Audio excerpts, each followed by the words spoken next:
Why do historians call Muhammad bin Qasim the teen conqueror? Let's find out. At just 17, Muhammad bin Qasim led an army into Sindh, now part of Pakistan. He defeated powerful rulers, brought new ideas, and shaped the region's future. His courage and leadership prove that age is just a number. History isn't only made by adults. Muhammad bin Qasim, the conqueror of Sindh. Who was Muhammad bin Qasim? His name was Muhammad and his father's name was Qasim. He is known in history as the Conqueror of Sindh. Birth. There is some dispute among historians about Muhammad bin Qasim's exact date of birth. According to most, he was born in 75 AH, 694 CE, while others have shown through their investigation that he was born in 65 AH, 684 CE. The latter claim that he had been governor of Shiraz for 10 years before he conquered Sindh, and if he had been born in 695 CE, he would have been merely 7 when appointed governor. This seems highly unlikely, so perhaps the second date is closer to reality. Early life. Not much detail is known about Muhammad's earlier years. He belonged to the tribe of Banu Thaqif, and his father, Qasim, was closely related to Hajjaj bin Yusuf Thaqfi, the governor of Iraq. Many historians believe Qasim to be Hajjaj's brother and Muhammad his nephew, while others believe that they were related through marriage. Yet others suggest Muhammad was Hajjaj's cousin. Muhammad's father, Qasim, was considered a brave soldier and a pride-worthy son of the tribe. He was young, recently married, and the couple were expecting a child when Qasim was summoned to war. In those days, his wife saw a dream in which there was total darkness. Then a star began to brighten slowly in the sky, after which it fell into their house and lit it up so brightly that it woke her up. This was interpreted to be an omen that she would have a very talented child. It was this child that Qasim was waiting for when he had to leave Basra to join the army to defeat the increasing presence of the Khawarij in Iraq. Merely a few days after he had left, the tragic news of his martyrdom reached Basra, throwing all those who had known the young, courageous man into grief. Qasim's widow took it specially hard, and just a few days after the news had reached her, she delivered her young son, who was named Muhammad. Young Muhammad opened his eyes to see the world without his father ever having had the opportunity to look upon his child. Muhammad's childhood was spent in Basra, and his mother strove to obtain for him the best education possible. This was the golden era, Khair al-Qurun, of Islamic history, and a large number of the Prophet's companions, Sahaba, and their companions, Tabi'in, were living in Basra. Historians posit that Muhammad must have seen and been in the company of the famous companion Anas bin Malik, and thus he was a Taba'i himself. Even from childhood, Muhammad showed signs of extraordinary wisdom and maturity. His courage, as well as his talent as a warrior, caught the eye of Hajjaj bin Yusuf, who wasted no time in making use of his skill, and Muhammad was appointed the governor of Shiraz and the Fars province in Persia. Although Hajjaj had the reputation of ruthlessness and cruelty, he was extremely brilliant in seeking out talented men to expand the Islamic Empire. It was he who was behind the discovery and elevation of Qutayba bin Muslim, conqueror of Transoxiana, Turkestan, Musa bin Nusayr, conqueror of the Visigothic kingdom of Hispania, Spain, Portugal, parts of France, and of course, Muhammad bin Qasim, the young conqueror of Sindh. Apart from the administration of the province, young Muhammad also had to quash the rebellion of various Kurdish tribes, which he did with great success. For 10 years, he governed the province very well and with great skill, garnering the respect and good opinion of Hajjaj. That is why, as times became difficult and Hajjaj needed a man of piety, courage, and wisdom, his gaze fell on Muhammad as the man of the hour. Muhammad was busy with governance when a messenger from Basra arrived with an extraordinary summons. Muhammad had been appointed the commander-in-chief of the army on the Sindh front, and thus he was ordered to Basra with all haste. Utterly unprepared for such an appointment, Muhammad nevertheless wrapped up his affairs in Shiraz and left for Basra in compliance with Hajjaj's orders. Before detailing Muhammad bin Qasim's invasion and conquest of Sindh, it is important to gain an understanding of the historical background, political conditions, and the reasoning behind the conquest of Sindh. The situation in Sindh and initial war efforts. Sindh and Arabia had a long history of ties between the two areas. In his book, Bar-e-Sagir Mein Islam Ke Awalin Nukush, Muhammad Ishaq Bhatti writes, "In the old times, Persia, modern-day Iran, had a strong and powerful presence, and it ruled over part of Arabia. On the other end, local rulers of modern-day Sindh and Balochistan were under great influence from the Persian government. This resulted in many Indian citizens joining the Persian army, some of whom settled in the Arab areas under Persian control.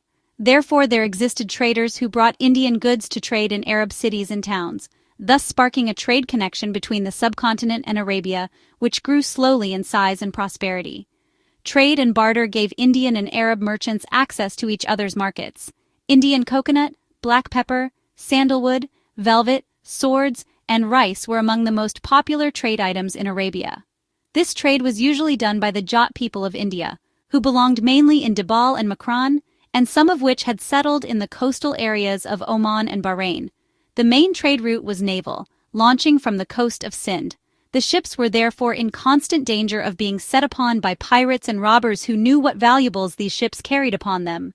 These pirates mostly belonged to the Mede, people of Sind, who tended to attack Arab ships and boats. To protect themselves from these attacks, Arab merchants often hired guards and bodyguards from amongst the Siabja and the Biasra people of Sind, who were known for bodily strength. Additionally, some of the Jat people who had initially been merchants settled in the coastal areas of Arabia, some becoming nomads, Bedouins, and others forming villages and towns. Thus, before the advent of Islam, trade was a major factor in the connections and ties between the Hindus of Sind and the Arabs. As Islam spread and brought with itself a change in the political and living conditions of Arabia, Sind, as all other neighboring areas, felt its impact as well. The Prophet Muhammad PBUH was sent to all of humanity, and he had begun the efforts to spread the message of Islam to the rest of the world in his lifetime. By the time of his passing, Islam had spread in the Arabian Peninsula and had attracted the attention of surrounding areas. After the Prophet left this world, it was his companions who carried the mantle, and they fulfilled their responsibility very well. Islam was thus conveyed to the edges of the civilized world, its message and guidance available to all those who were willing to see the truth. India's importance to the Muslims was thus twofold. Firstly, it was one of the areas where the message of Islam had to be spread, and secondly, it was an important stop on various trade routes, and security was required for the merchant ships to pass unmolested on their way to their destinations. These ships were in danger not only from pirates and looters, but also from the local rulers of the coastal settlements, who often allied with the pirates to take advantage of and rob the ships of their enemies. For an emerging world power like the Islamic Empire, it was essential that their trading routes on the sea and the coastal strips be safe and secure. Thus, during the rule of Caliph Umar, the governor of Oman and Bahrain Uthman bin Abi As sent his brother Hakam bin As to the coastal area of the Baruk and Kathiawar in the state of Gujarat. This attack was carried out without first obtaining the permission of Caliph Umar. Although it was successful, the Muslims returned with the spoils of war, but without attempting to occupy the seaport. When Caliph Umar received news of the attack, he sent a strict reprimand to Uthman bin Abi As R.A., saying, "My Thaqfi brother, you sent an ant out into the ocean with only a wooden board as its support. I swear that if the army had run into trouble so far away from home, I would have taken from your tribe, Thaqif, as many men as you had sent into trouble." A while after, Uthman bin Abi As obtained permission from Caliph Umar to send the army into Sind towards Dibal. The army conquered successfully under the command of Mughira bin As, but his martyrdom forced them to return once more without maintaining an occupation. Raja Chuch was the governor of Sind at the time. Muslims continued the occasional skirmishes, conquering Makran. The governor of Iraq, Abu Musa Ash'ari, sent troops for this purpose. After the conquest, the spoils were sent to the capital of the caliphate under the supervision of the companion Sahar bin Abbas. When the Caliph Umar asked him about the land that they had conquered, he replied, "Makran's land is thirsty. It does not flower, nor does it produce fruit worth eating. The people there tend to loot and rob others. That is their livelihood. If we keep a small part of the army there, they will be robbed, and if we keep a larger number of men, they will die of thirst and starvation." Hearing this account, Caliph Umar was resolved. He said firmly, "Those who fight in God's way cannot be left to starve. It would be a great insult and a great shame if the men who have forced the surrender of the Caesars of Rome and Persia were robbed while sleeping, or if they were to die for lack of food."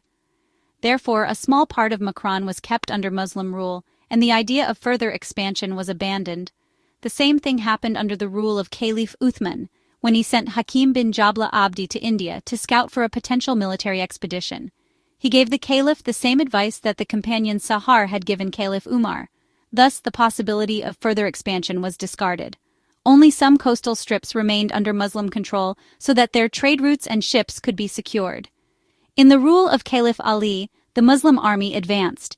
They entered Sind through Makran and then conquered Kalat. By the end of the Rashidun Caliphate, Muslims had reached into India. Sind in particular was fortunate in this sense that around 25 companions of the Prophet and 50 or so followers of these companions, Taba'in, settled there for the sake of jihad and spreading the message of Islam. The historical background of Muhammad's attack on Sind. Unlike the Rashidun Caliphate, the Umayyads had monarchical tendencies. Kings do not tolerate opposition and dissent, and this often leads to rebellion in dissatisfied segments of society. Thus was the case in 65 AH under the ruler of Caliph Marwan bin Hakam, where two brothers from a tribe in Oman, Muawiyah and Muhammad bin Haris Alafi, traveled to Sind. There they killed the governor of Makran, Sa'id bin Aslam Kalabi, and had soon brought the whole region under their control. The cause of their rebellion was rooted in the tyranny of the Umayyad regime. When Hajjaj bin Yusuf was made governor of Iraq, he was also given responsibility for all eastern matters. He sent several letters in succession to various officials in conquered Sind instructing them to rule properly and in accordance with the Umayyad rule, but his efforts were in vain and the area remained under control of the Alafi brothers. Their influence was partially due to the ruler of Sind, Raja Dahir, son of Raja Chuch.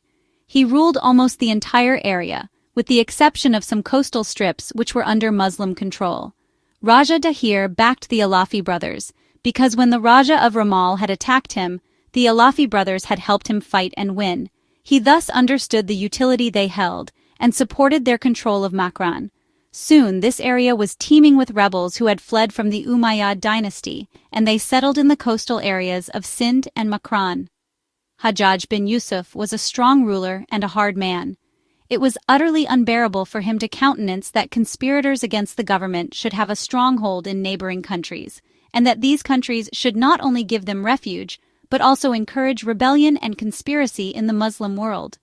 Raja Dahir found it very convenient to have his enemy, the powerful Muslim empire, at odds with its own rebelling people, and to witness both factions destroy each other. Hajjaj bin Yusuf soon gained control over the situation, and Makran once again flew the Muslim empire's banner. The political environment had become relatively stable when an event occurred which left indelible marks on the history of Sind. The Isle of Serendib, Ceylon, modern-day Sri Lanka, held a significant amount of Muslims.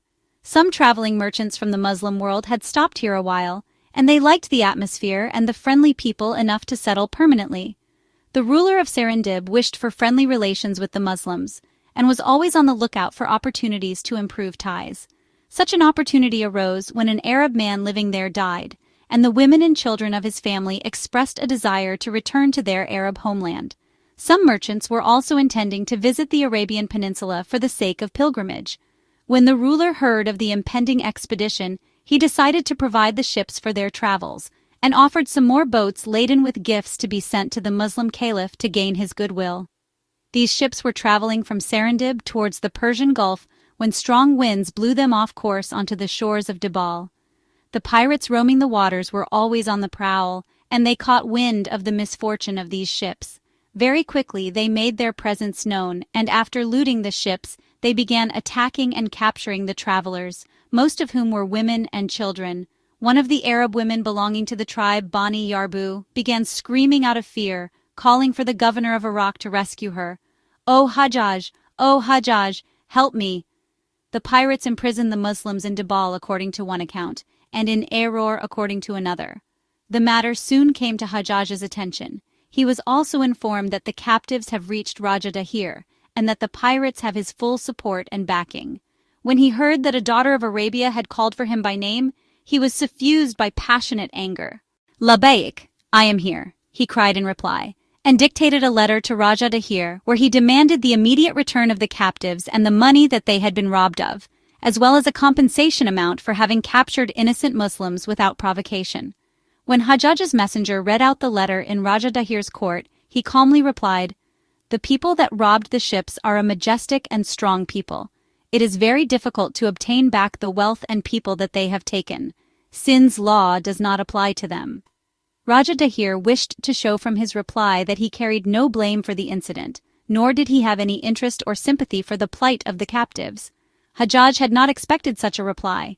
He was the governor of an emerging superpower which had spread to Europe in the west, Africa in the south, and Constantinople, Turkey, in the north. Furious and seething, he wrote a long letter to the Caliph Walid bin Abdul Mulk, in which he expounded upon the events that had occurred, and asked permission for an attack on Sind. The Caliph refused to grant this permission. Hajjaj wrote again, promising that he would send double the cost of this campaign back to the Caliphate. Finally, reluctantly, the Caliph was persuaded, and gave his permission for the army to advance into Sind. Hajjaj had prepared for the attack already. At once he sent out troops under the leadership of Abdullah bin Banhan, who attacked immediately after reaching Sind. The first day of the fighting saw the martyrdom of Abdullah bin Banhan, which caused a loss of morale amongst the fighters, and they were forced to retreat. Hajjaj sent another army under Badil bin Taifa towards Dibal, but the same thing occurred. Badil fought very well and courageously, but he too was martyred, and the remaining Muslims were unable to rally without a center. They retreated as well. 2 successive defeats were unacceptable to Hajjaj. His face reddened with anger and humiliation when he was given news of the second army's defeat, and he resolved to not give up. He would prepare better this time, and he would send the army under the command of Muhammad bin Qasim, in whom he had full trust. When the news of the 2 defeats reached the Caliph, he was very displeased. He wrote a strict reprimand to Hajjaj and summoned him immediately to Damascus, the capital. Instead of obeying the summons, Hajjaj wrote to him another letter, presenting himself thus: I obtained your permission for the attack on the condition that I would send twice the cost of the campaign to the royal coffers. I will obey your summons when I am able to fulfill this condition. The importance of gaining control over Sind has increased. Now I will send my nephew Muhammad bin Qasim on the Sind campaign. I hope that your honor will not allow any less, and that I will not be stopped. I wish for the chance to acquit myself honorably in front of my nation. Caliph Walid knew his governor very well, and he knew Hajjaj was an obstinate man. When set on a course, it was very difficult to detract him from his chosen path. Therefore, the Caliph once more reluctantly gave Hajjaj permission to attack Sind. Muhammad bin Qasim at the Sind front. After committing to a full attack on Sind, Hajjaj threw himself into preparations with a passion. He summoned Muhammad bin Qasim to Basra from Shiraz, where he had been governor, and gave him the particulars of the situation. Hajjaj was not in a rush anymore. He wanted to attack only after the utmost preparation and planning. To begin the first stage, 6,000 men on foot and on horses were selected under Hajjaj's particular supervision, and their training commenced in Basra. A proclamation was sent to the various cities and towns of Iraq and Syria, claiming that those who would distinguish themselves in tournaments involving horse riding, spear throwing, weapon fighting, and wrestling would be selected for joining the Sind army, and they and their family would receive special dispensations and benefits. The offer of reward, along with the emotional appeal, was so attractive that the greatest and most skilled fighters in the region began to pay attention. Another stage of the preparations involved obtaining food supplies and weaponry. Hajjaj knew that the area into which he was sending his precious army was barren and poor, and that the air and water might be utterly unsuited to the Arab constitution. Thus, any and all supplies that could be potentially needed were gathered and packed, down to needles and thread, to repair torn clothing. Vinegar was not available in the region of Sind, so bread was soaked in vinegar and then dried and packed, so that in times of hunger the bread could be dampened before eating, and the soldiers would be able to enjoy a flavor of vinegar in their bread rather than plain. For the part of the army that was on foot, 6,000 fast camels were arranged so that long distances could be crossed with speed and with less fatigue. High-quality horses were selected for the riders to maximize their performance on the battlefield. Among the weaponry, the most impressive and prominent were the cannons. The cannon named Urus, bride in Arabic, was considered to be the biggest and most dangerous. It was so heavy that dozens of men had to pull it to make it move, and it had the capability of creating a hole in a castle's outer walls by throwing incredibly heavy stones at a very fast velocity. Eventually, the army was readied with all its supplies and weapons, and it set off from Basra towards Shiraz, where Muhammad bin Qasim was waiting for it. Muhammad took over the organization of the army affairs and sent scouts into Sind to gauge the political situation, to gain all the information, finalize the strategy, and put the finishing touch on supplies took another couple of months, and then the army was finally ready for advancement into Sindh. Muhammad himself traveled on land to get to Sindh, while his naval force, bearing one of the time's best armies, reached the coast of Makran sometime later. The governor there, Muhammad bin Harun Namiri, came out personally to welcome the army. Muhammad bin Harun was in very poor health at the time, but he pushed aside health concerns to guide Muhammad bin Qasim, having long discussions about the area's political climate, conditions, and dangers. Muhammad and his army received full support and cooperation from the Muslims in Makran. The Alafi brothers and the threat they had posed to the Umayyad dynasty has been mentioned earlier. Although they no longer ruled Makran, they carried significant influence in the area. Muhammad bin Qasim worried that if they backed Raja Dahir in the fight, it could create a huge problem for the Muslim army and potentially ruin the campaign. In secret, therefore, he sent them a request for a truce. In return, the Alafi brothers assured him of their support, but added the condition that their support must be kept secret due to their delicate situation. Some historians have considered this bald-faced hypocrisy, since they had previously indicated to Raja Dahir that he would have their support at any sign of danger. Another month passed, while the ground reality and local information provided by the governor of Makran was incorporated into strategy and planning. Now ready, Muhammad bin Qasim advanced towards Dibal. On his way, he conquered some small districts like Kanpur, modern-day Panjshir in Pakistan, and then Armayil, modern-day Bela in the Lasbela district of Balochistan, Pakistan. During this, Muhammad bin Harun Namiri passed away and was buried in Bela. Muhammad's sights were now on Dibal, his first destination. The conquest of Dibal, a milestone in Sindh's history, on a Friday in the month of Ramadan, in the year 93 AH, 712 CE, Muhammad bin Qasim stepped into the boundaries of the city Dibal with his army. The army, consisting of 8,000 very well-trained fighters, was brimming with resolution and a determination to win. Hajjaj was in constant contact with Muhammad and the army generals. Outposts had been established along the way from Makran to Basra, which allowed messages to travel at more than twice their normal speed. Before the fight, Hajjaj instructed his general and his army in these words: "And when you go into Sindh, watch your camps. As you near Dibal, increase your caution. Wherever you camp, dig trenches. Stay awake and alert at night. Sleep less. The soldiers who can recite the Quran should do so. The rest, spend your time in prayer and worship. Remember God at all times. Ask Him for success. Be humble, but hope for victory." Along with some more instructions, the letter conveyed the order to commence an attack immediately. Soon the city was surrounded. Dibal's ruler paid homage to Raja Dahir and was utterly loyal to him. Thus he decided to allow the city to be besieged and fight from inside the castle walls. Muhammad installed cannons all around the city walls, but whenever the Muslim soldiers tried to load and fire the cannons, the archers on top of the city battlements shot arrows at and injured them, forcing them to retreat. The other strategy that Dibal's ruler adopted was to repeatedly have men on fast horses ride out suddenly from the castle, launch a lightning-fast attack on the Muslim troops, and then return as quickly as they had arrived, leaving little time for a counterattack. The fight was thus being prolonged and endangering the lives of Muslim soldiers for no gain. Muhammad bin Qasim thus decided to change tactics. Muhammad formulated a plan to bring the cannons very close to the castle walls. This close, the Muslim and Hindu soldiers were in hearing range of each other, and they exchanged words. The Hindu soldiers mocked the Muslims, saying that the Muslims had better give up on the idea of conquering Dibal, because the city was under the protection of the Hindu gods and thus could not be harmed.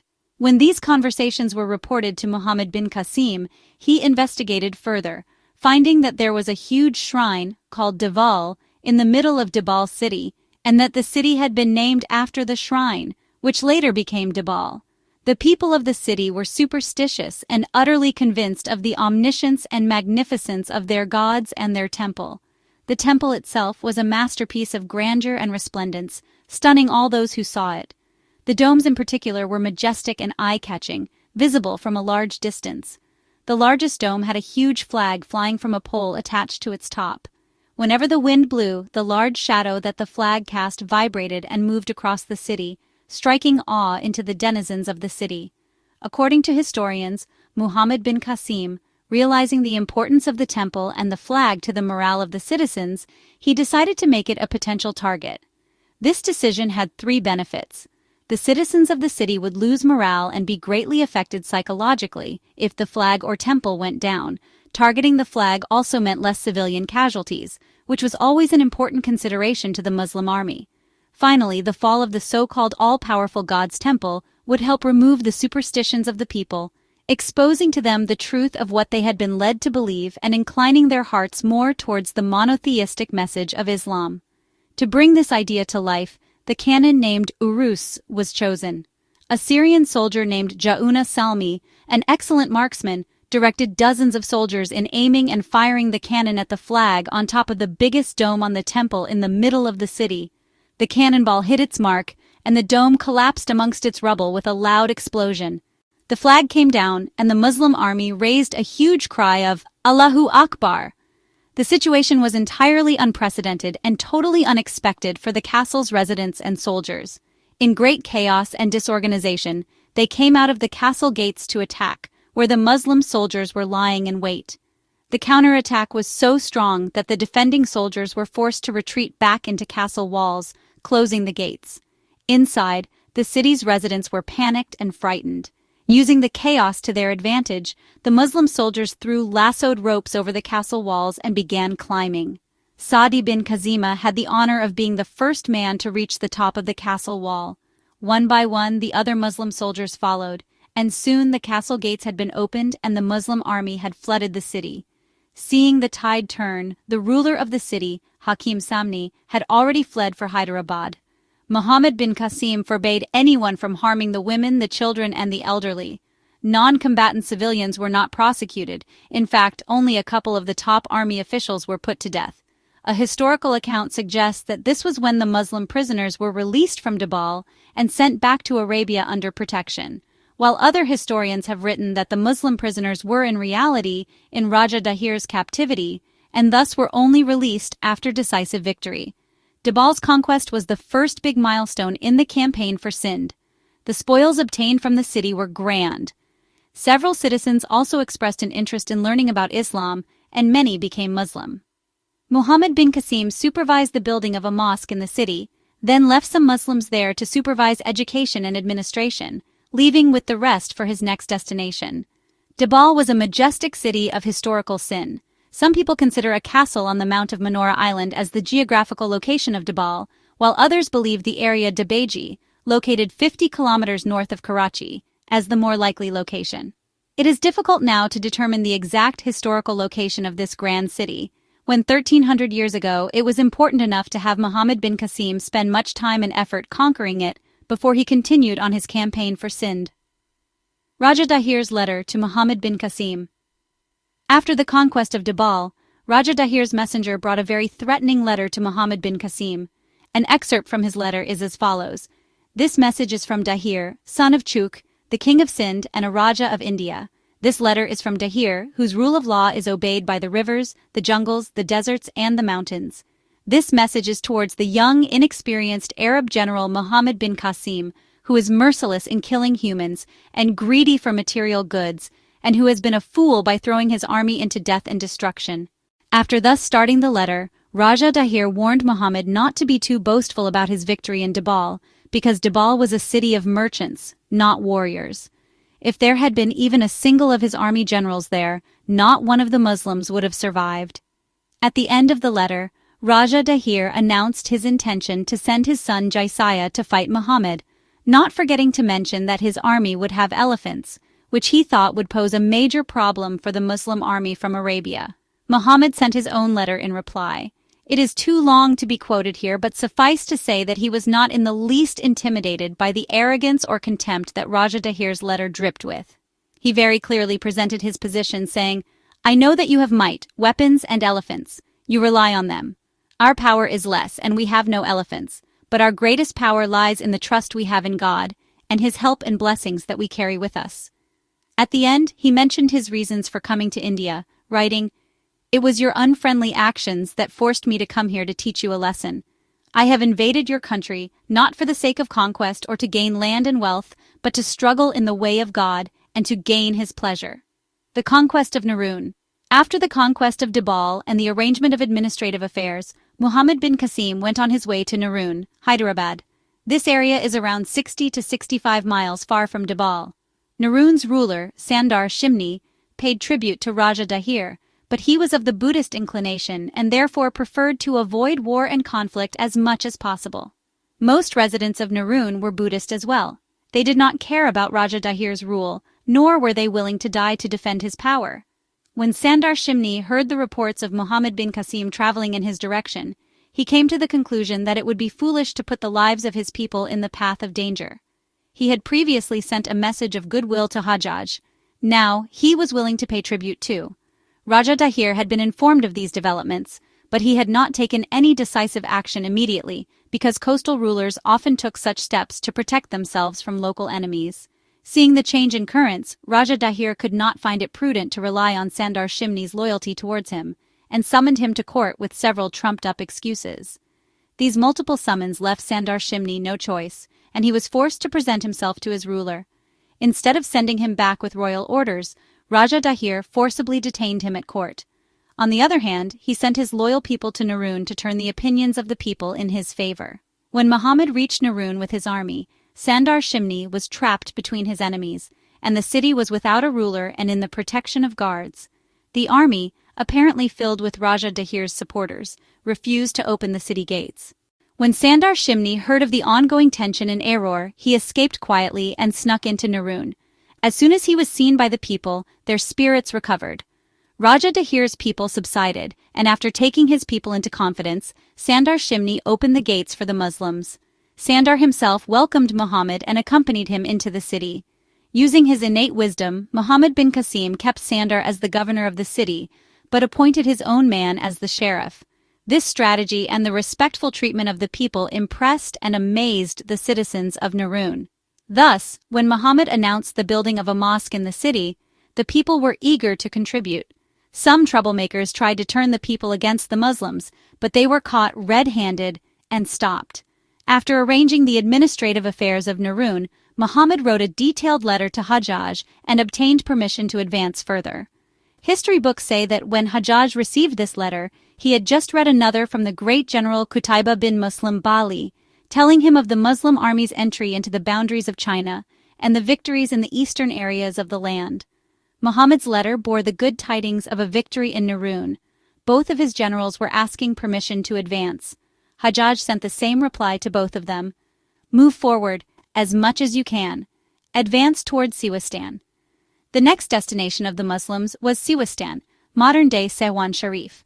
The ruler of Siwistan was Buddhist too, as were the majority of the citizens.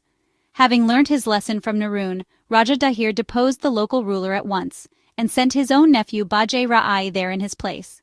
There were several small Buddhist settlements around the main city. As soon as they got wind of Muhammad bin Qasim's impending arrival, they sent a delegation to Bajai Ra'ai, saying that they wanted to avoid conflict and bloodshed, and they would appreciate if Bajai Ra'ai could spare some of his army for their protection.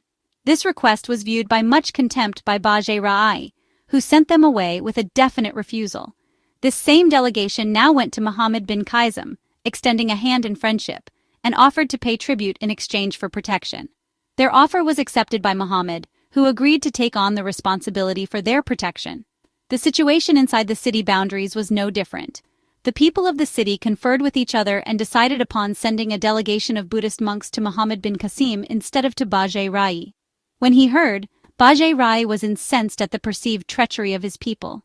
He threw the chosen delegation into prison and instead began to prepare for the upcoming battle with great pomp and circumstance. A part of his strategy was to use the tactics of the Muslim army against them to unsettle and outrage them. For this purpose, one of the cannons of the Muslim army was chosen and smuggled into the city. The cannons were considered to be a trademark weapon of the Arabs and had never been used before in Sind.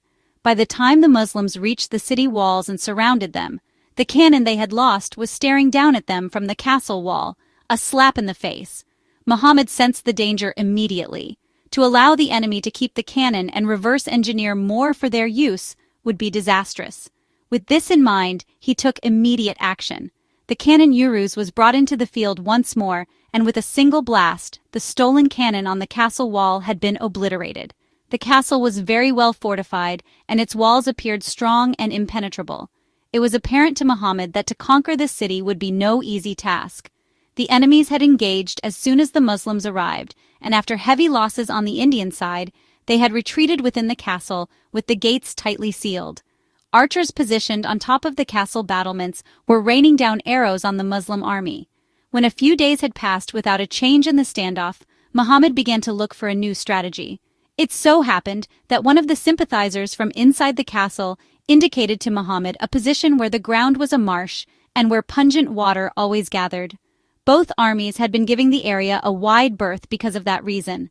This was the weak spot, where a tunnel could be dug to reach inside the castle. The strategy appealed to Muhammad. Under the cover of darkness, he directed his best experts in tunnel digging to arrange this as quickly as possible. During the digging, the water repeatedly seeped in, filling up the tunnel and making it difficult to continue. An emergency drainage system for the water was constructed, allowing the diggers to continue with their work.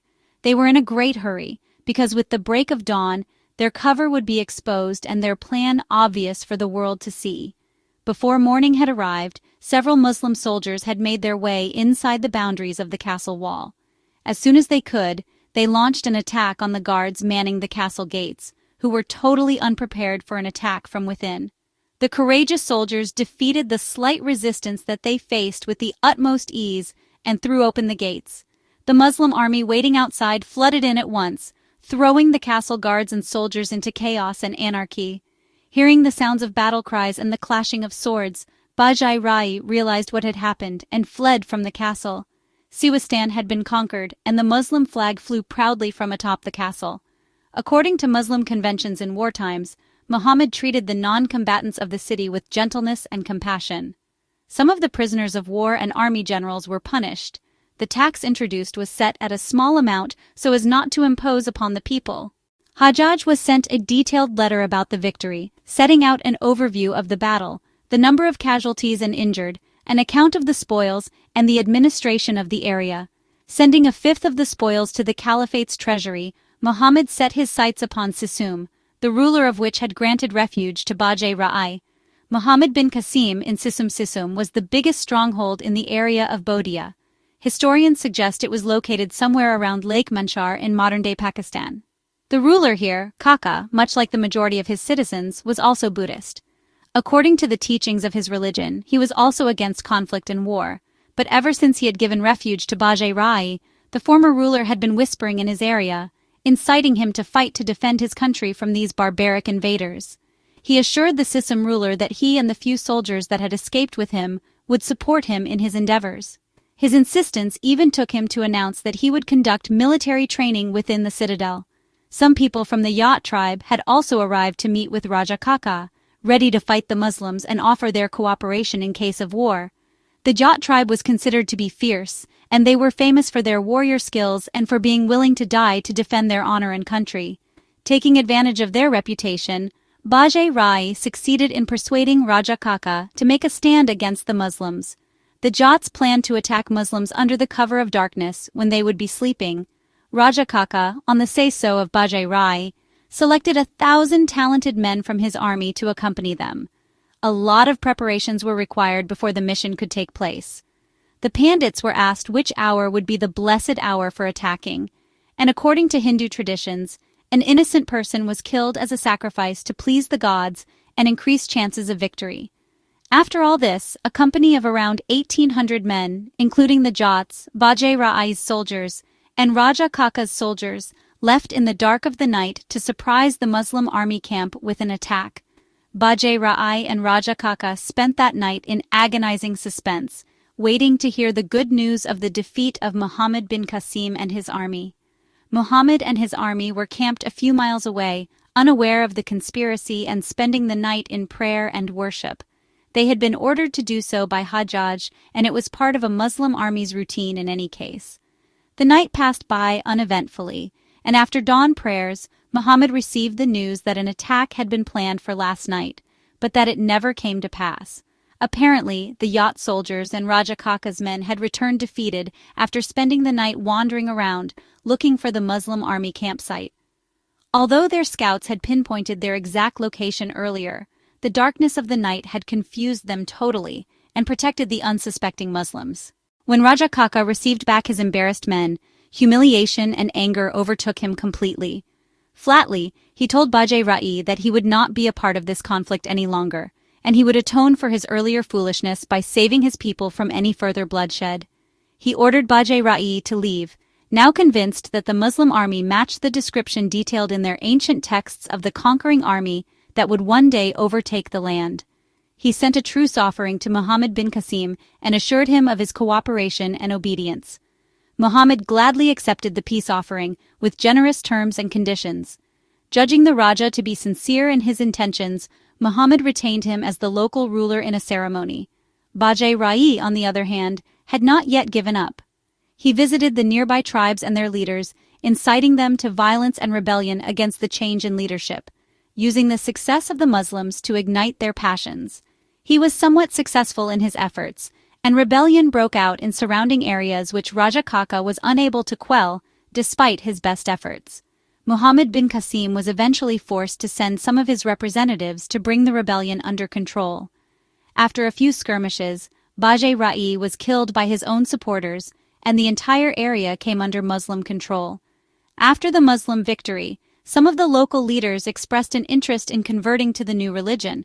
They were treated with great courtesy, and Muhammad himself taught them about the teachings of Islam and heard their testimony as they became Muslim. After the administrative affairs had been settled, he sent a victory letter to Hajjaj, detailing the events that had occurred, and sent the required amount from the spoils of war. In his reply, Hajjaj persuaded Muhammad that the Muslim army needed rest before they faced direct conflict with Raja Dahir's army, the young general on the path to success. Giving his soldiers some rest before the big confrontation did not mean Muhammad was ready to be idle. He was an active, energetic general, so he decided to travel towards Narun. Conquering the smaller castles along the way, he reached the area of Ashihar. The political situation there was odd, revolving around Raja Vasayo and his two sons Rasil and Moko. Raja Vasayo was the ruler of the citadel named Bait in the area Rankuch. Despite being under Raja Dahir's authority, he had managed to establish some degree of autonomy for himself. Raja Vasayo had clashed with his son Moko about his marital status, and Moko had taken his share and separated from his father. Being a principled man and a compassionate ruler, he was very much loved by his people. When he heard of the arrival of the Muslims, the good character that their army exhibited, and the Islamic teachings that often matched with his own worldview, he decided to give them his loyalty. When Muhammad reached the castle Ashiha in Rankuch and forced Raja Vasayo to surrender arms within a week, Moko sent a secret message to Muhammad bin Qasim. He explained that to yield without a fight would be humiliating and demoralizing to his people, so he wanted to put on a show of being arrested by Muhammad's forces. Muhammad obliged this request, and his subordinate Banana bin Hanzala placed Moko under arrest.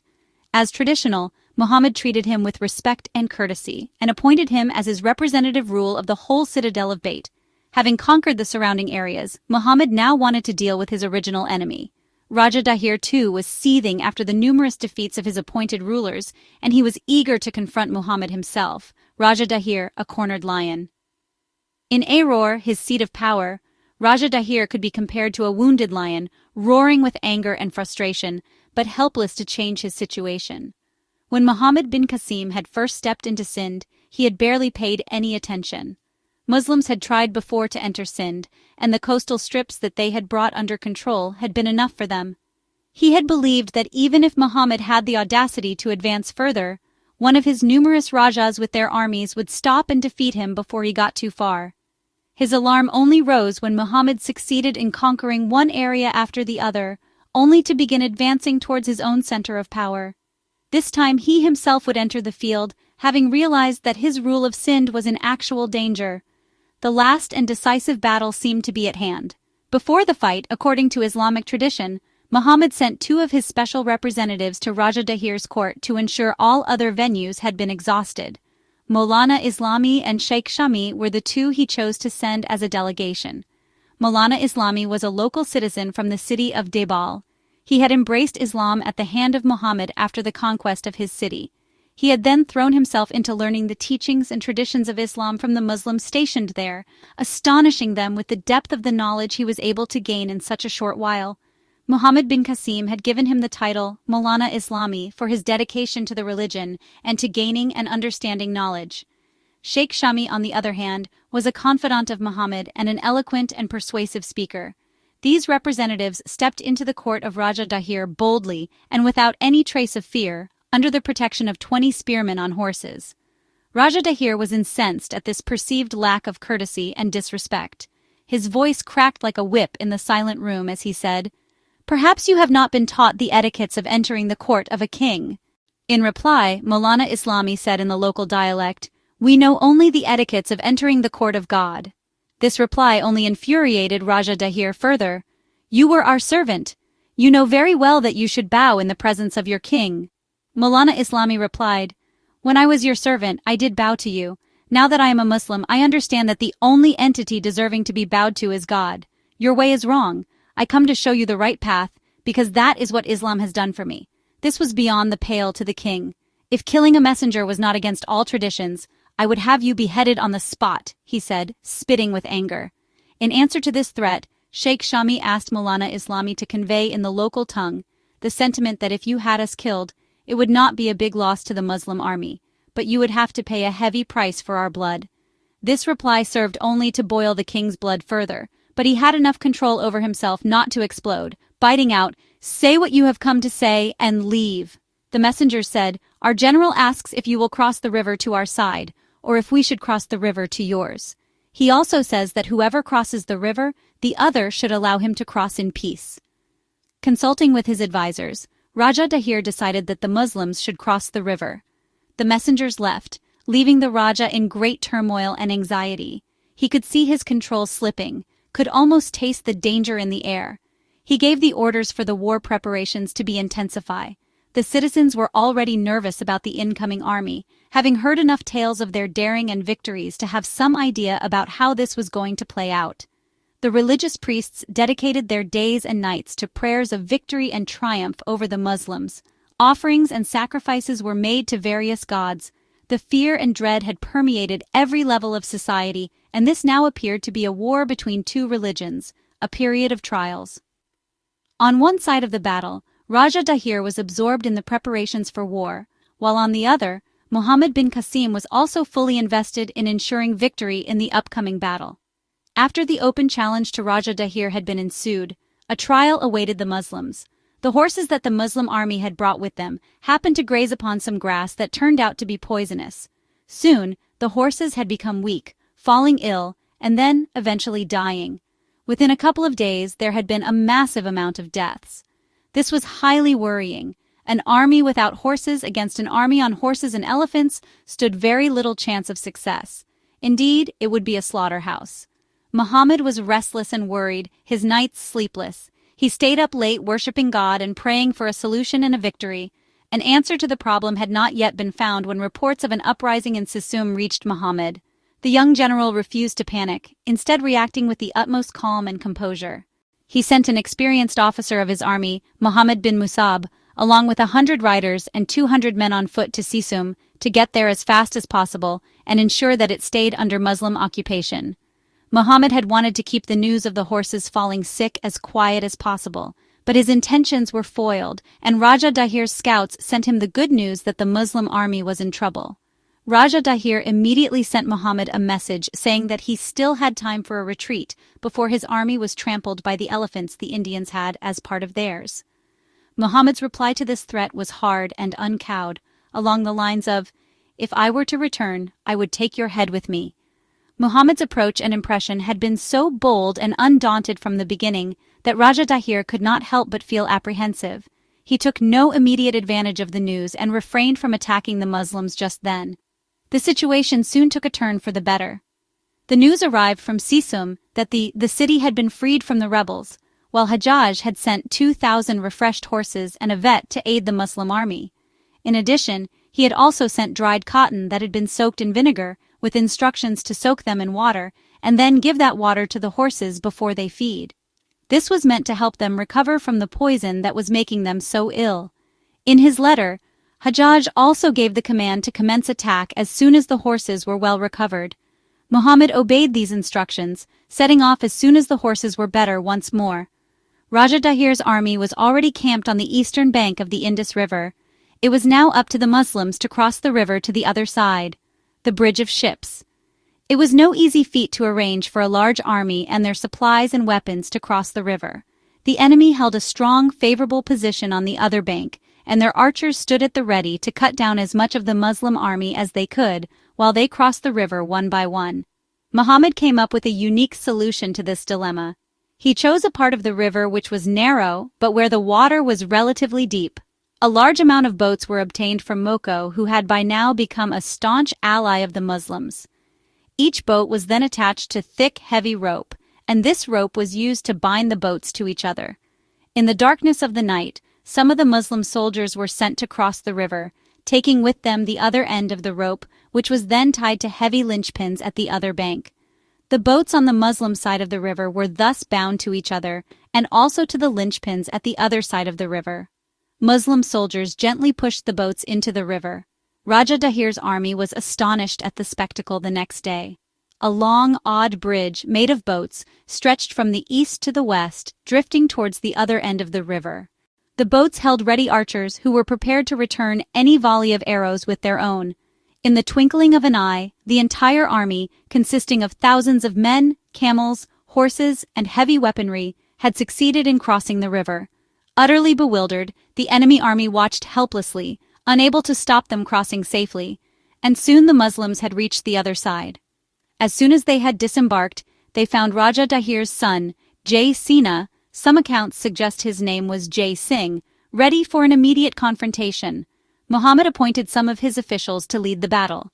He had heard already that Raja Dahir did not intend to make an appearance in the initial battle, and he wanted to save his strength for the real confrontation.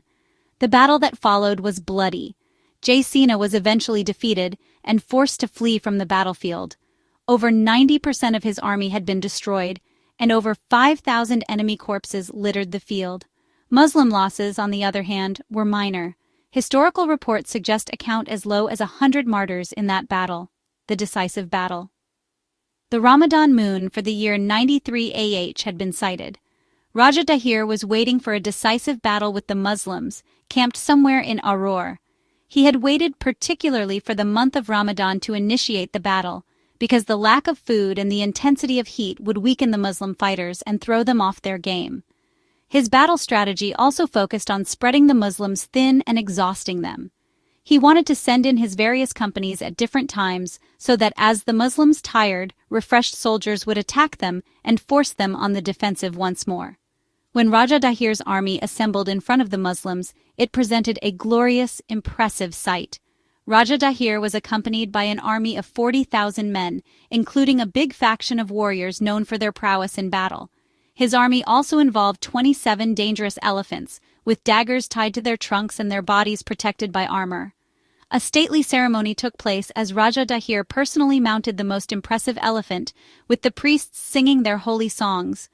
Finally, Raja Dahir emerged under the protection of 10,000 warriors riding on horses, dressed completely in armor and their faces protected by helmets of iron. With 15,000 men on his right and as many on his left, Raja Dahir addressed his men.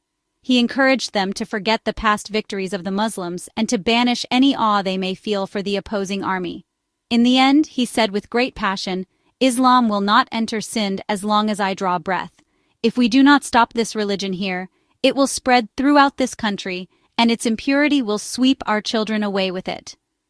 As soon as Muhammad bin Qasim was informed of the assembly of Raja Dahir's armies, he ordered the Muslim army to prepare immediately. Instead of having his men spread out to meet all of Raja Dahir's army as the Raja had wanted, he instead had them gather close to the enemy's center. The fighting continued for 8 long days. The enemy had hoped to spread the Muslims out, to force them to ride around the battlefield repeatedly to exhaust them, but the fighting instead remained as short, bloody battles. To combat the elephants, Muslim archers would send a volley of fiery arrows. The fire would hit the elephant, and it would yell in distress, turning around to run back, crushing its own army in its wake. On the 9th day, Raja Dahir lost what remained of his patience. He wanted to end this war soon and on his terms. He suspended the careful strategy he had honed and instead decided to confront the Muslims openly. That day was one of the bloodiest yet, and Muhammad bin Qasim's second-in-command, Mahraz bin Thabit, was martyred. On the 10th of Ramadan, 93 AH, circa 711-712 CE, the day of Sindh's decisive battle dawned. The battle between right and wrong had entered its final stages. Raja Dahir came forth on his elephant with an uncanny sort of magnificence. His son, Jaysina, accompanied him. On the other hand, the Muslims were standing ready to face an army 5 times their size, fasting and invoking God, obedient to their commander. As the battle started, Raja Dahir ordered a straightforward attack on the Muslims instead of trying some tactic, believing that his greater numbers and elephants would easily ensure success. Within a couple of hours, he had realized that the factors he had relied on would be no guarantee of victory.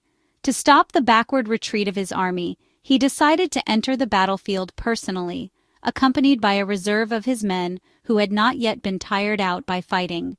His instincts were right, and his presence lent courage to his men, who stopped retreating and launched an almighty wave of attack. The Muslim soldiers began to fall instead, and Raja Dahir's soldiers began gaining ground. The elephants were specially advancing rapidly, changing the face of the battlefield for the worse. At this crucial moment, God sent help in the form of Moko, who had just arrived with reinforcements. Muhammad kept a hold of his nerves and ordered that the cannons be fired at the elephants. Before this moment, cannons were almost never used in open battle. As the elephants were hit by heavy stones, their enraged trumpeting shook the earth.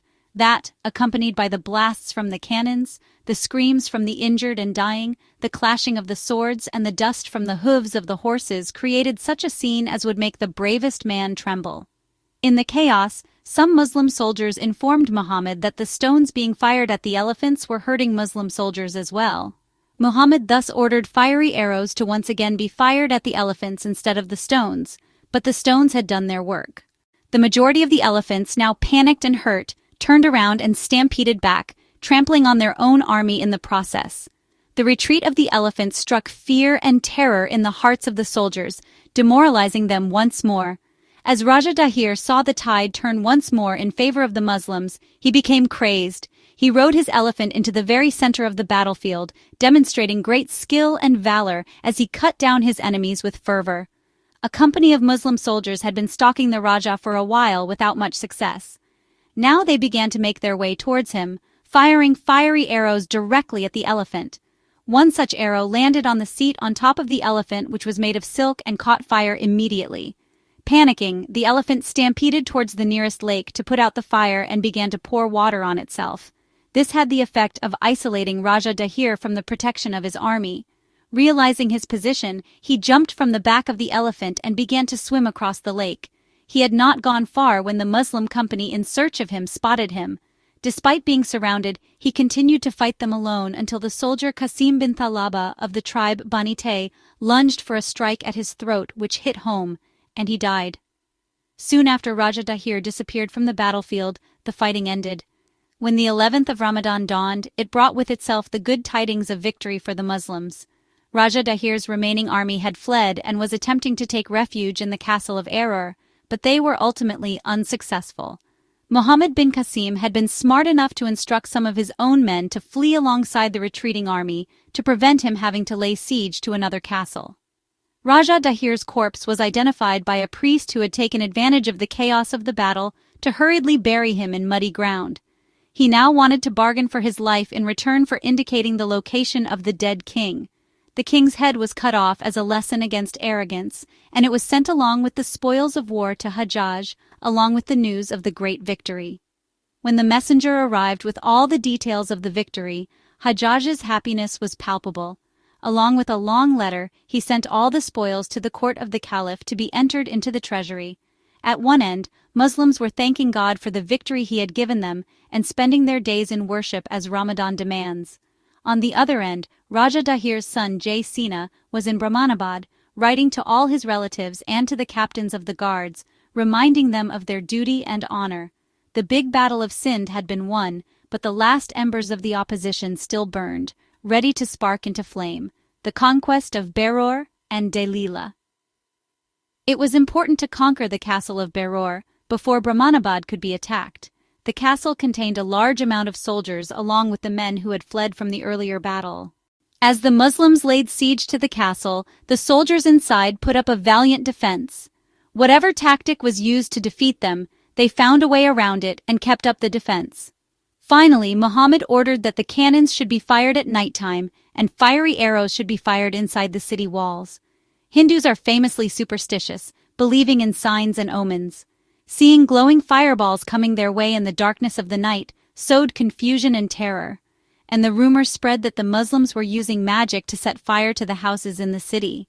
Meanwhile, one of the arrows landed in the dry hay kept for the army horses. The hay caught fire at once, and soon the castle was filled with thick, dark smoke. The scene caused chaos and panic, and no one seemed to know what to do. Many of the soldiers appointed at the castle battlements disappeared, making the task much easier for the Muslims. Muhammad summoned the tunnel diggers at once, and soon a large gap in the castle walls had been created. The Muslim soldiers easily subdued the frightened castle guards and opened the gates. The 2-month siege had ended, and there were no major obstacles left in the path of the Muslims. Most of the soldiers had lost hope, but there were some pockets of resistance left, soldiers fighting a losing war. The 16,000 large army had soon dwindled to nothing, with some of the soldiers escaping to Brahmanabad. The Muslims had won a large victory. After arranging the administrative affairs of Beror, Muhammad set his sights on the castle of Delila.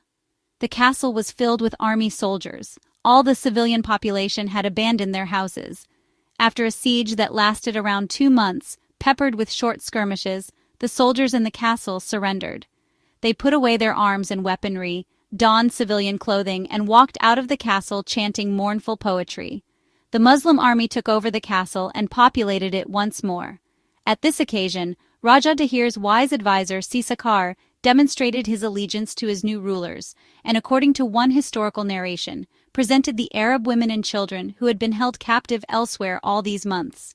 Muhammad in turn welcomed him with respect and dignity, and began to value him for his beneficial advice in matters of strategy and his extensive knowledge of local affairs.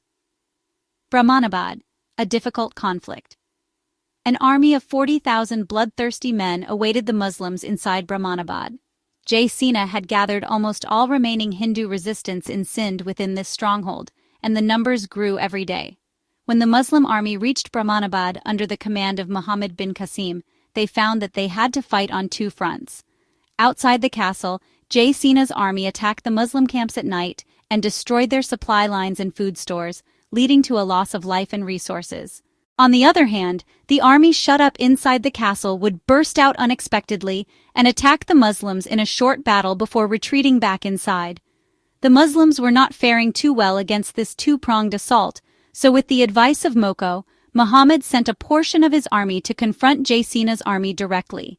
Jaisina panicked at the notion of a full-scale battle. He appointed his brother as regent in his place and escaped towards Kashmir. Having dealt with Jaisina outside the castle, Muhammad now directed his attention towards the army locked inside the castle. As the siege lengthened, those inside the city walls became restless and anxious. It is not easy to arrange for food and supplies for such a large city when supply lines are cut off, and the people became impatient with the standoff. Muhammad, on the other hand, sent some messages threatening to begin shelling the castle if it was not soon handed over. Usually Muhammad used the cannons as a last resort because they increased the risk of civilian casualties, but they made for effective threats. In the end, some of the soldiers inside the castle conspired with some of the priests and the local people, deciding to send the Muslims a secret offer of truce and to facilitate their entry into the castle to avoid prolonging the tense standoff. Thus, one day, when a company of soldiers had gone out as usual to engage in a skirmish with the surrounding Muslim army, these soldiers participated as well. When returning back into the castle, they prevented the castle guards from closing the gates, which gave the Muslim soldiers the opportunity they had been waiting for. Immediately they entered the castle as a flood, sparking chaos and panic within the city. Muhammad did not try to stop the fleeing soldiers from escaping. Time had shown that defeated, escaped soldiers usually ended up lowering the morale of whatever company of soldiers that they joined. Amidst all the chaos, the leader Raja Gopi fled towards Auror, while the Muslims captured Raja Dahir's favorite wife, Rani Ladi. She was treated with both courtesy and respect during her time in captivity. Until now, she had been the source of the high morale of the army, and she was particularly talented at inspiring them to heights of passionate anger against the Muslims. Now that she encountered these barbaric Muslims herself and experienced their courtesy and manners directed towards her, she agreed to cooperate with them. According to some narrations, Muhammad bin Qasim is thought to have married her himself, but these narrations are not historically reliable. It is certainly possible, but it is more likely that, as in many stories about legends, this detail was fabricated to titillate the masses and add color and excitement into the story of Muhammad's life. Muhammad granted refuge to the residents of Brahmanabad. A tax, jizya, on the citizens was introduced in exchange for the protection of the Muslim army. Most leaders and officials were allowed to retain their positions with the explicit instructions not to oppress or exploit the people. Muhammad's next destination was Error. This was the last major stronghold of the enemy, and it was time to conquer it. Dealing with the yachts. Before Muhammad could lay siege to Error, he encountered two nations along the way with whom it was very difficult to deal.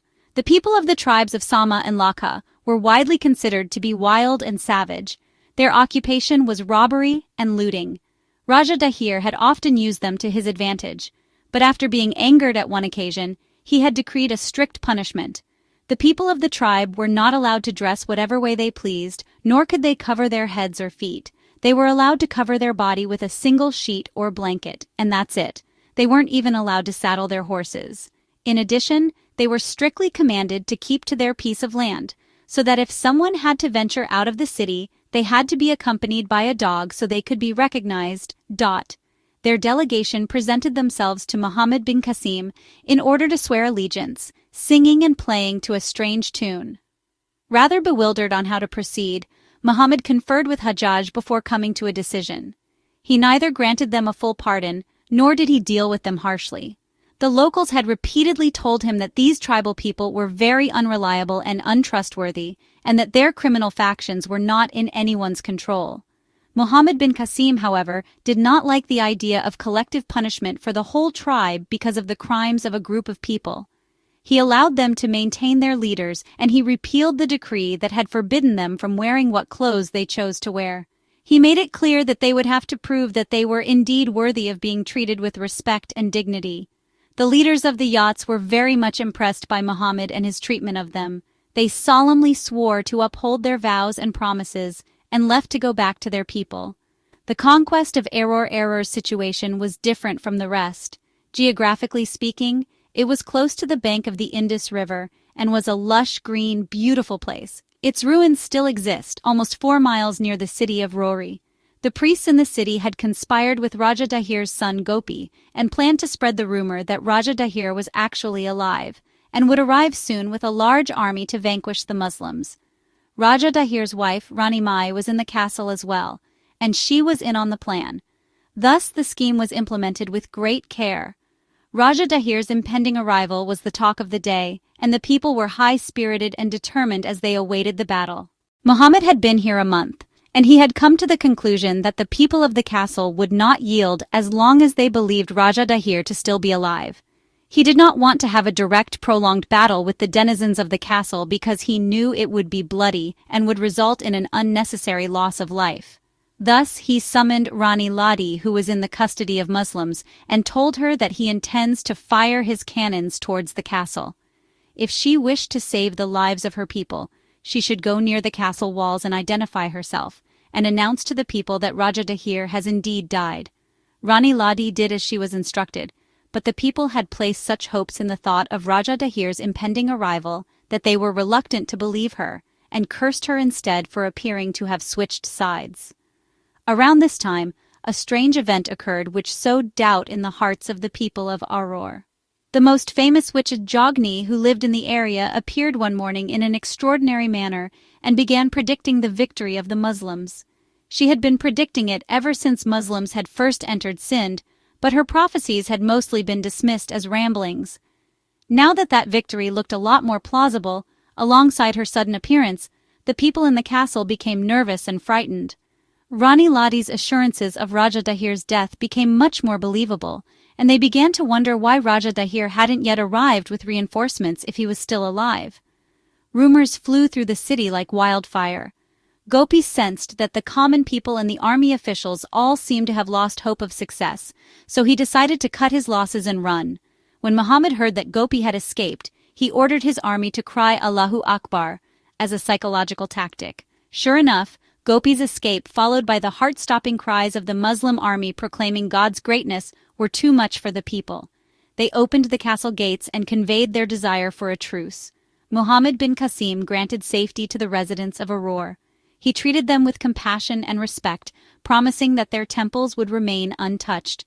The people were absolutely astonished at the conduct of the Muslim army. They could not fathom a victorious army being so unconcerned with the wealth of the common people, nor an army that did not despoil their wives and daughters, nor one that did not even demand free hay for their horses. The Muslims, in this case, were truly unique. Rani Ma'i was Raja Dahir's wife, and also his biological sister. Fortune-tellers had predicted that her husband would overthrow Raja Dahir's throne, so he had avoided that by committing a heinous sin. He married her. Rani Mai took the defeat very hard, and she was unable to continue living.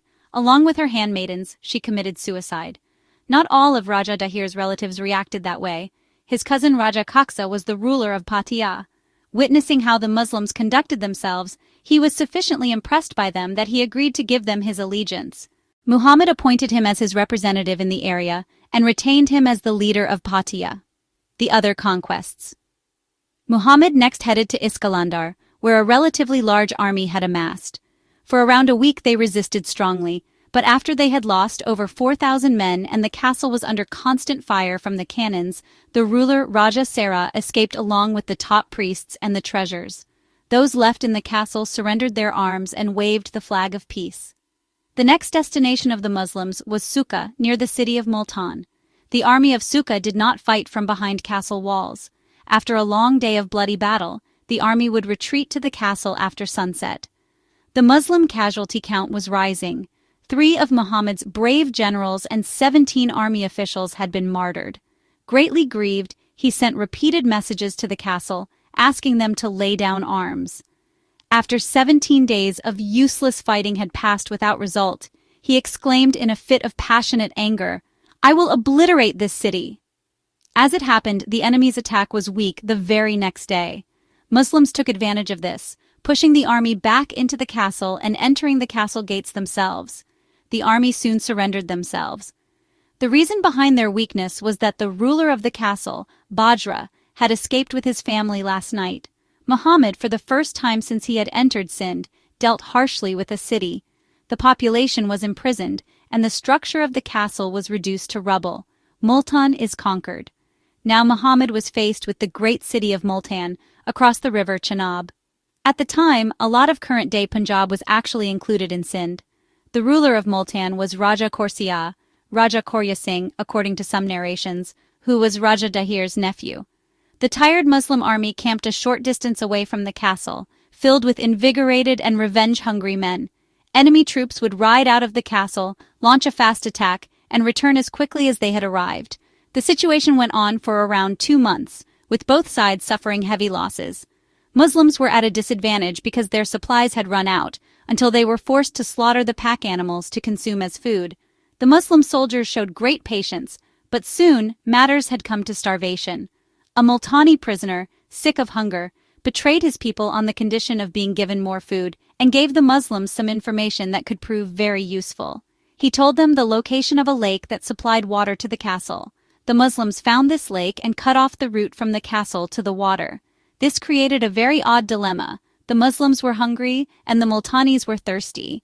In this battle between hunger and thirst, the Muslims captured a man who was trying to escape from the castle.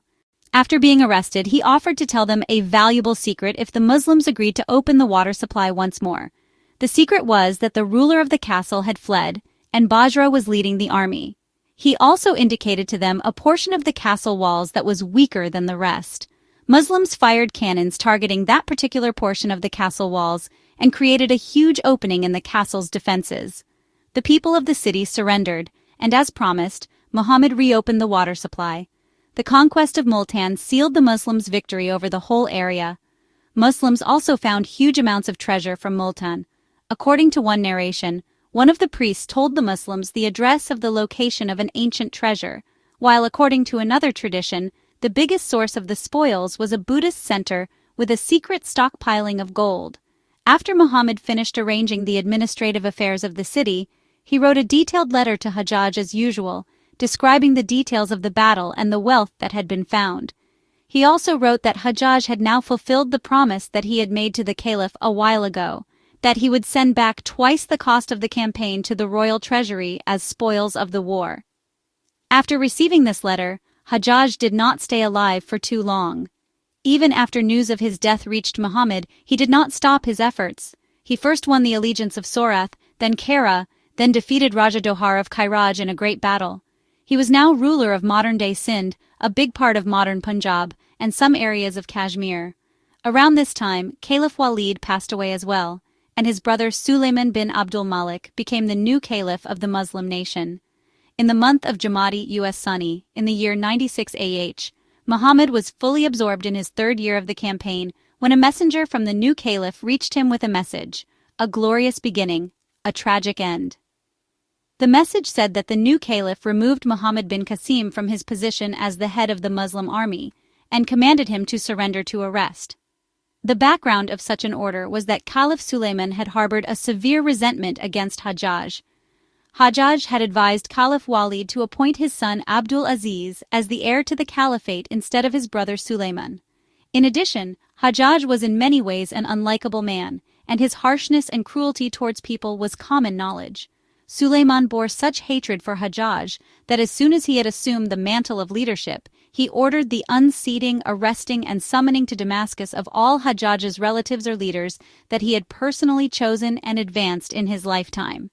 When Muhammad was made aware of the changes in the political climate and given the message, he summoned his closest companions and advisors to inform them of the caliph's decision. His advisors recommended that he should refuse the summons. The caliph's intentions appeared dangerous and malicious, and Muhammad was the ruler of a large area of India. He was very popular and beloved, not only amongst the Muslim army, but also by the local population. If he did not obey the summons and the order for his arrest, the caliph would be powerless to force him, and he would be safe. Muhammad listened to their advice, and his reply to them would go down in history as proof of his character, principles, and his love for the unity of the Muslim nation. He said, "If I begin such a tradition of declaring independence, there are many similar places ruled by generals like me. They too will declare autonomy over the areas they have conquered. The Islamic Empire will shatter into bits and pieces." Despite his determined statement and clear resolve, his companions insisted that he should reconsider his opinion and not leave India.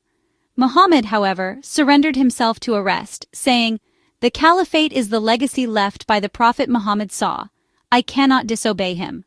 Muhammad bin Qasim, the conqueror of Sindh, and indisputably one of the greatest generals in Islamic history, was given woolen clothes to wear, cuffs around his wrists and manacles around his ankles.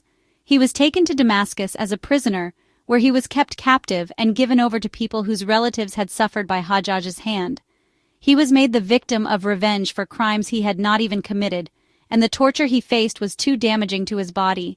Soon his health took a turn for the very worst.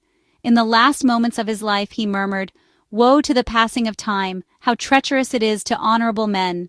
The honorable man who did not condone torture even for a different people, even for prisoners of war, passed away an innocent recipient of that same torture by his own people.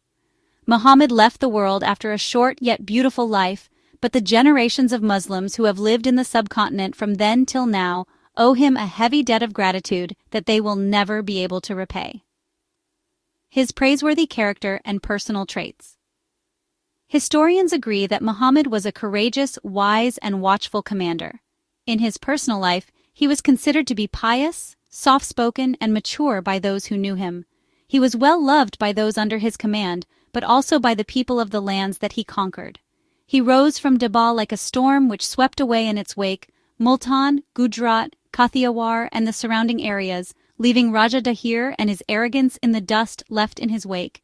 His determination to move forward, to advance, to conquer was great, and if he had had the chance, he may have succeeded in flowing the banner of Islam over all of India. He cared not about court politics and the machinations and manipulations of politicians. He was a soldier at heart, and he was most content when he was roaming the deserts, the mountains, and the forests in his military clothing, camping in flimsy tents in all sorts of weather. He had the mind of an intelligent warrior as well, which is why he knew to decide on his strategy after observing the enemy's strengths, weaknesses, and chosen tactics. This is how he had very quickly discovered the superstitious nature of the Hindu nature. Knowing that winning the psychological war is winning half the battle, and keeping in mind the superstitions of the Hindu people and their reverence for their idols, he had attacked the temple at Debal directly and won the city in one fell swoop. Another achievement of his was the almost complete lack of rebellion in his conquered areas. Some revolt is inevitable, but looking at the quickness of his conquests and the difference between the Hindu and the Arab nations, a much greater scale of rebellion may have been expected.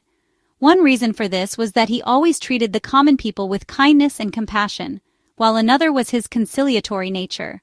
The leaders who agreed to a truce were welcomed and treated with the utmost respect, and he retained them in their positions and broke bread with them. Thus, those who had been passionate enemies 2 days ago would find themselves becoming his friends and supporters. Be it Moko, his brother Razil, Raja Kaksa of Patia, or Raja Dahir's advisor Sisakar, all admired and were impressed by Muhammad's compassion and his adherence to his word. Due to his temperament, his skill in arranging the administration of an area, and his willingness to take advice from the local leaders, Muhammad established within 2 years the foundation for a system of justice which satisfied everyone. Theft, robbery, and attacks fell to an all-time low, and justice and equality were the order of the day. The criminal factions of the yacht people were reined in, but they were also given back their self-respect and dignity, and included once more into mainstream society. Muhammad Ishaq Bhatti writes in his book Barasagir Mein Islam Ki Awalin Nukush. Muhammad's arrest and subsequent death was a great tragedy of our history. Those in India and Sindh felt it very deeply, and they shed a great many tears at the loss of such a man. In the city of Kara in Gujarat, a statue of his likeness was created and installed in the city center, an indication of his being a great man and a just ruler. Balazri has written in his report of history that the people of India cried at the death of Muhammad bin Qasim, and an artistic memorial for him was established in Kairaj, Kara. Muhammad's popularity within the conquered populace is perhaps his most unique trait. The real reason behind it was that unlike most conquerors, he considered human life to be undeniably precious. He tried his hardest to arrange matters so that he would not have to fire cannons indiscriminately at castle walls because of the risk to the lives of non-combatants. In almost all his battles, he only ever punished the responsible officials and high-ranking generals after he had won a victory. He was strongly against the killing of merchants, farmers, and skilled workers. He used to say that it was these people who kept the wheel of society turning. If they were to be killed, the lives of the citizens would degenerate into chaos. His soldiers were specifically and strongly ordered to only kill or capture the other soldiers when winning, and to not engage with the women, children, or unarmed civilians. There was strict punishment decreed for whoever disobeyed this vital order. It would have been impossible for the people to observe Muhammad and not be awed by his character. They knew very well from history and from experience that when an area is conquered by an invading army, the conquerors imposed their religion upon the masses, even forcing conversions. They knew that the invaders preyed upon the women, that they robbed the common man of his wealth by confiscating and by establishing crippling taxes. This new Muslim army, headed by their young pious commander, were almost like divine creatures in how much they differed from a typical army of conquerors. Muhammad not only refrained from treating the people harshly, but he was often kinder and more just than their frequently oppressive local rulers. Charmed by his superior treatment of them, they would willingly offer their cooperation and services up to him. When a mosque was being constructed in Naroon, the local people and even the Hindu soldiers voluntarily participated in the construction process. In this, Muhammad was decidedly different from his uncle Hajjaj. Hajjaj was not at all impressed by Muhammad's tendency towards compassion and self-sacrifice. He frequently reprimanded him for his unnecessary kindness towards the people which he viewed as potentially harmful in the long run. Before Muhammad's confrontation with Raja Dahir, Hajjaj sent him a harshly worded letter saying, "I do not like your way of giving refuge to the enemy and pardoning his life. If there is enmity between you, there should be no pardon. You consider the innocent and the sinners to be the same, and your enemy will use it as your weakness."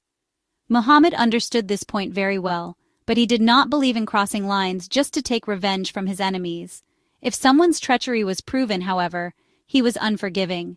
Once when some local people were presented to him by his subordinate commander Zakwan bin Alwan who were willing to sign on to his army, he addressed them in these words: "I want to make one thing very clear. Change your religion or not, but do not ever change your loyalties again. If you go into the battlefield and you try to switch sides, your only punishment will be death. Think upon it now. You will have to fight your own people, those who follow your own religion. If you cannot do it, return home now." Muhammad embodied all the qualities that a good army commander should possess. He was always alert and attentive, never growing complacent. He slept very little, and he had given standing orders that if any important news arrived, he was to be informed immediately, without any concern for his sleep or exhaustion. While the army's horses had fallen ill, and Muhammad was in a constant state of restlessness, fearing a surprise attack by Raja Dahir, he would mount a horse at night and ride for miles in the darkness, alert and watchful. His attentiveness meant that not only did the enemy fail to catch him unawares, but he himself was often aware of what the enemy was planning before time. His friend Sufyan Sakfi was in charge of intelligence, and he kept Muhammad updated constantly about what was going on, in the light of which Muhammad constantly modified and improved his strategy and battle plans. Like any great leader, Muhammad practiced what he preached before he expected any of his supporters to follow him. If he encouraged them to show courage and bravery in battle, he was the first to demonstrate valor during the fighting, unlike the Hindu leaders who usually fled when they found the danger to be too great. During the fight for Beror, Muhammad was fighting and shouting instructions to his men when an arrow flew by so close that it almost grazed his skin. Muhammad ignored it completely, continuing to yell commands and directing the soldiers. One of his soldiers approached him quickly, grabbing the reins of his horse and rushed the horse away from the range of the arrows. Muhammad tried to grab his reins back but did not succeed. Having led his commander out of immediate danger, the soldier once more galloped towards the fighting. In the blink of an eye, he was hit by an arrow and fell off his horse. Witnessing his fall, Muhammad reached him to offer his aid, but the soldier was breathing his last. The dying man choked out, "Stay alive, Muhammad bin Qasim. If you cease to exist, this will all be for naught." It was a sign of the great love that his men bore him that they considered his life more valuable than theirs, and for him to remain alive was a victory beyond what wealth and lands could offer. As for Muhammad himself, he had entrusted his life wholly to God. He was often busy with prayers and worship even in the middle of frantic battle preparations and frequent strategy meetings. When he led his army in congregational prayers, the local Hindus would often gather around to watch the tableau they created. Despite his young age, he understood very well that the sword could be used to bring about political change by force, but that changing the hearts of people could only take place if they had the opportunity to witness the lifestyle Islam taught its followers. He laid the foundation of a mosque in every area that he conquered. Being so close to God and remembering him constantly, he possessed a certain spiritual strength that occasionally manifested for others to see. When Muhammad and the army had reached the area of Balhar, the water ran out and the soldiers were discomfited by the sharp thirst that they were forced to suffer. When the problem became severe, the Muslim army offered a prayer, Salat ul Istisqa, behind Muhammad. After the prayer, Muhammad raised his hands and asked God for help, his words so eloquent that they moved most of the men to tears. A brief while later, dark clouds overtook the army, and it rained heavily, Muhammad's plea having been answered.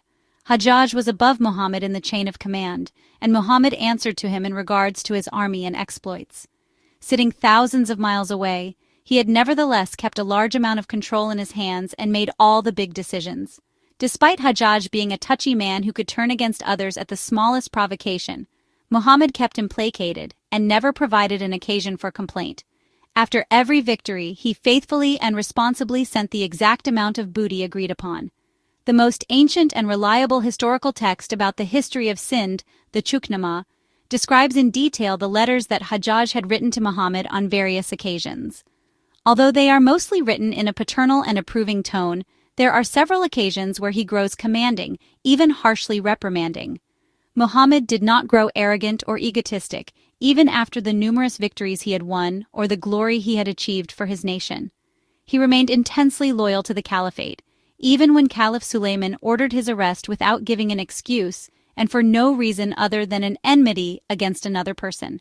Muhammad bin Qasim, whom not a single ruler, Raja, or commander of Sind had been able to defeat or intimidate, willingly shackled his wrists at his caliph's command. Despite having the power and authority, he refused to deny the order of the caliph of the time. A long while after Muhammad had left, his soldiers and his conquered people remembered the courageous and kind-hearted conqueror who had won their hearts. A short while after his arrest, chaos spread through the lands he had conquered. The Rajas began to rebel and disobey, and it took quite a while to subdue them all again. Muhammad bin Qasim was a hero, not just of the Indians of the time who had been pulled towards Islam by the force of his personality, but also every Muslim who is born on that land till the Day of Judgment. A large part of modern-day Pakistan came under the shade of Islam due to his efforts and endeavors. May God bless him, pardon his mistakes, and grant him the highest palaces in paradise.